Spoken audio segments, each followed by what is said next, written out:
Gracias, buenos días a todas y a todos. Agradezco a las organizadoras, la doctora Isa, la doctora Patricia, a todo el pleno del IFAI, el que se abra este espacio de reflexión, al propio Instituto de Investigaciones Jurídicas, que fomenta estas reflexiones tan necesarias en materia de lo que implica el equilibrio, la armonización de la libertad de expresión y la protección de los datos personales. Lo que les quiero yo comentar el día de hoy es lo que implica el derecho, tratamiento de datos personales y la privacidad en la red. Dado que una de las características de la ley es la abstracción, resulta imposible que un legislador prevea todos los supuestos que se presentan en la realidad. La regulación de la privacidad en la red y el tratamiento de datos personales está en un escenario en que la norma es hasta cierto punto insuficiente para que exista una protección efectiva de los derechos de las personas. Escenario que tiene como actores, por un lado, el gran mecanismo de flujo de información que es el Internet, instrumento que revolucionó nuestras formas de comunicación y conocimiento, que continúa rompiendo paradigmas sociales, pero que no es un campo totalmente explorado en cuanto a sus alcances. Y por el otro, a los usuarios que día a día pugnan por una protección a sus datos personales y el resguardo de su privacidad. Sabemos que ningún derecho humano es absoluto. El derecho a la información también tiene ciertos límites. En su construcción hubo un reconocimiento de la persona y la titularidad que tiene sobre cierta información que le concierne.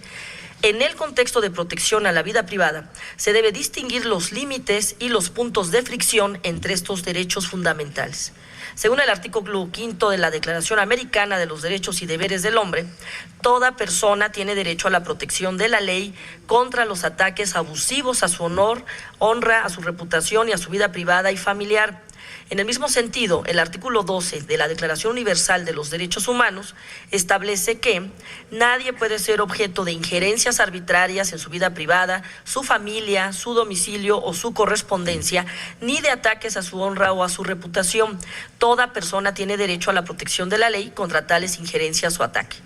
Con base en dichas declaraciones, los artículos 11 de la Convención Americana sobre Derechos Humanos y 17 del Pacto Internacional de Derechos Civiles y Políticos reconocen de manera expresa el derecho de todas las personas al respeto de su honra y al reconocimiento de su dignidad, lo que implica que toda persona tiene derecho a la protección de la ley contra las injerencias arbitrarias a su vida privada. Asimismo,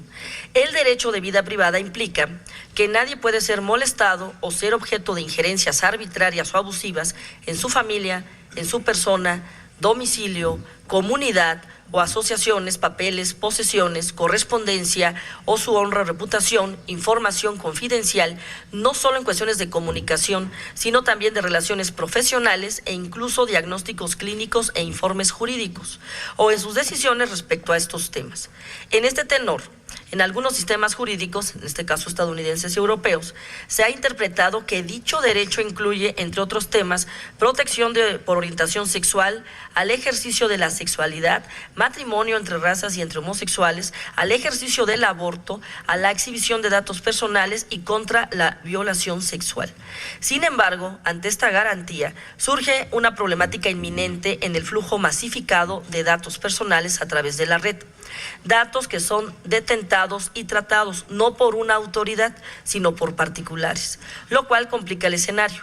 ya que la exigencia del respeto del derecho a la privacidad y tratamiento de datos personales se convierte en oponible entre terceros, es decir, no solo un respeto entre particulares, sino una exigencia, situación que nos invita a preguntar: ¿hasta dónde es el límite de una tecnología que fue pensada para ser global y abierta, en el que pareciera que existe en común acuerdo o libertad excesiva para subir contenido, reproducirlo y compartirlo sin limitantes?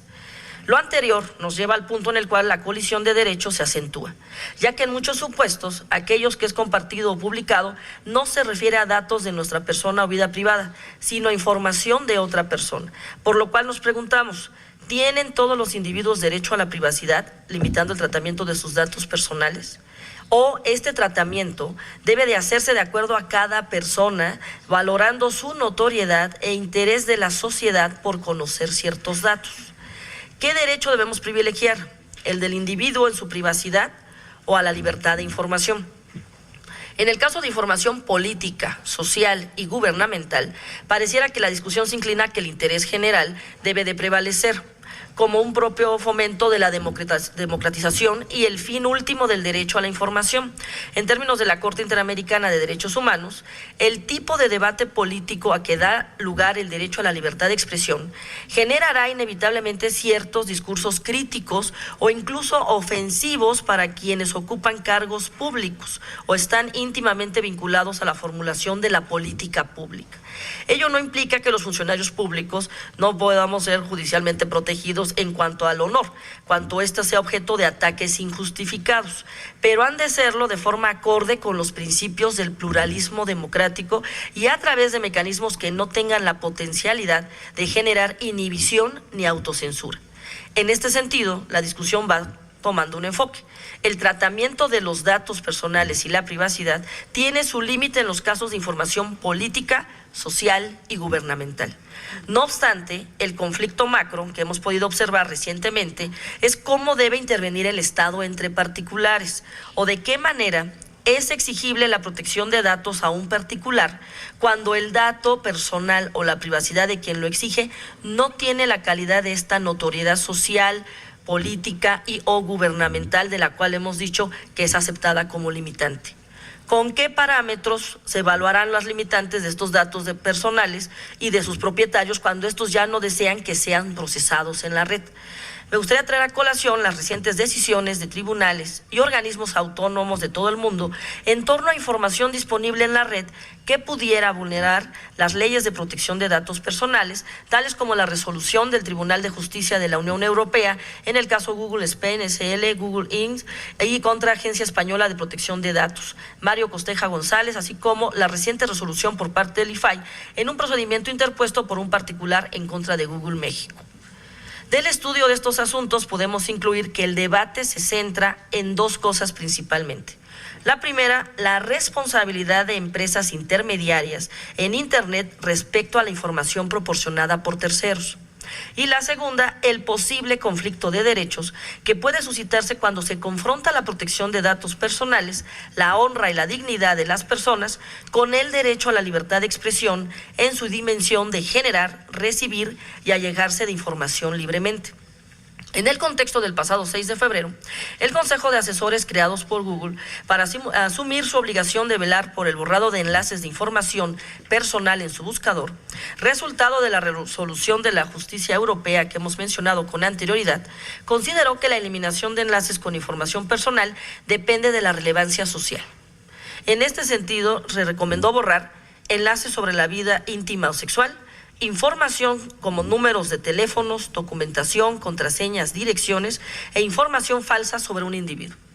Y recomendó conservar enlaces con declaraciones públicas de políticos, cualquier tipo de artículo de opinión sobre un debate relevante, información sensible, origen racial, opiniones políticas, credo, de personajes públicos cuando se relacione con su rol social, información sobre salud, consumo, arte o ciencia, contenidos relacionados con un debate de interés público e información veraz que no ponga a nadie en riesgo o cualquier contenido relativo a memoria histórica. Es decir, la propia empresa que maneja gran parte de la indexación de información en la red da un paso al borrado de información, pero advierte que con limitantes. Lo anterior evidencia la existencia de una búsqueda encaminada hacia el equilibrio entre el tratamiento de datos y la privacidad en la red.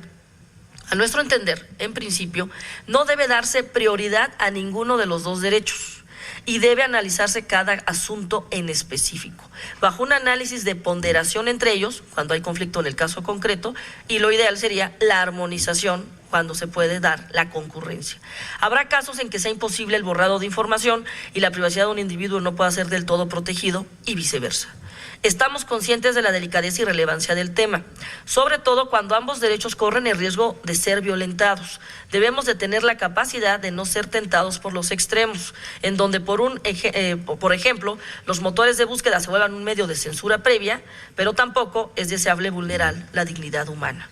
El nuevo paradigma de la red nos impone retos mayúsculos. Nuestras formas de comunicación han cambiado, pero la naturaleza del Internet como un espacio abierto y plural no está peleada con normas de protección a las personas, tanto en su integridad psicológica como física. No debemos cerrarnos y creer que ya todo está dicho. Así como la red se convirtió en un instrumento revolucionario, tal vez sea momento de revolucionarlo aún más. Y con ello se pueda cumplir sus fines de manera más eficiente, equilibrada, velando por la armonización de derechos. Las instituciones públicas debemos construir mecanismos que equilibren estos derechos en donde ambas partes sean escuchadas, que los particulares puedan expresar su consentimiento negativa sobre la publicidad de sus datos, pero que también se pueda realizar la valoración del interés general de saber, salvaguardando a través de las instituciones.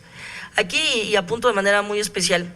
no podemos ser ajenos aunque las relaciones sean entre particulares. Tiene que haber un interés público, tiene que haber un interés superior y las instituciones, el Estado, configurando con los bienes de la protección de los derechos humanos, no puede ser ajeno ni omiso a un pronunciamiento claro de protección de la dignidad de las personas. Pero también, y mucho cuidado, la tentación en un Estado que está tratando de consolidar democracia no puede ser limitar la libertad de expresión, la protesta social, la manifestación en las redes o en cualquier otra vía o comunicación como esa excusa para empezar a restringir derechos.